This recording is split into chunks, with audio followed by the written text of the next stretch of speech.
Looks like rain is starting to target our weekend, but before the rain even gets here, notice that we have some cool weather starting to move in here. And the best way to sum it up, cool weather for late May. It's not the kind of weather that we're used to seeing this time, but notice how the jet stream has dipped down. It's going to allow some cool weather to start to move in here. So what do our weather headlines pan out to be? The return of jackets and hoodies is definitely going to be the case for the next 2 to 3 days. Notice that we can get some frost in here Wednesday night, so the plants and animals that are outside may want to bring them in with regards to the rain. It's starting to target the weekend. So we have kind of a messy week ahead of us. 75 degrees today is the temperature right now. Notice that we're starting to get a sun and cloud mix. Humidity, pretty dry outside, 31%. Dew points at 43, but the temperature is neck and neck with the real field temperature for today. So it was an overall pleasant day. Notice even along the shore here, Oscoda picked up a temperature of 80 degrees today, but even further inland, the 70s, all the way from the mid to lower 70s is what you'll find all the way from Atlanta to West Branch. And if we zoom out, you can see upper Michigan is already affected by this cold front that's starting to move in.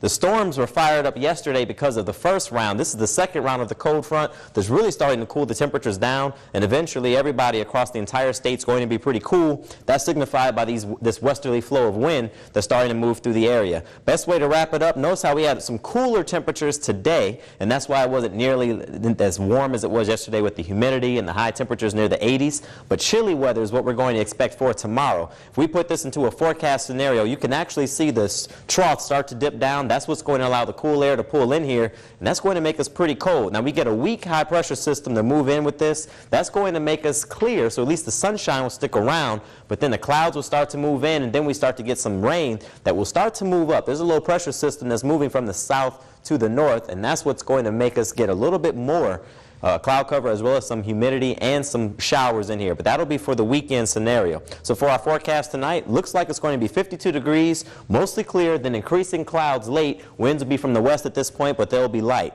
Now for tomorrow, it's going to be noticeably cooler. We could start our day off with a stray shower, but mostly cloudy overall. Winds from the northwest at this point. And look at these high temperatures, only in the 50s, and we're going to struggle to reach that temperature. And if we look for tomorrow night, this is when things really get cold. Clearing skies, but it'll be much cooler. Clearing skies with cool winds coming from the northwest. You can easily get temps well into the 30s. Could be a frost advisory issued for tomorrow night, but the extended forecast really shows the story. Notice how cold we can get for tomorrow night. That'll be 36 degrees, which means we can start off with some frost Thursday morning, but the extended forecast shows that we're going to start the weekend with some rain showers. Early rain will sneak in on us on Sunday, but after that, next Monday, we finally start to warm up. And then if you notice, Tuesday, we have a high temperature of 67. Looks like the next significant warm-up won't be until next weekend.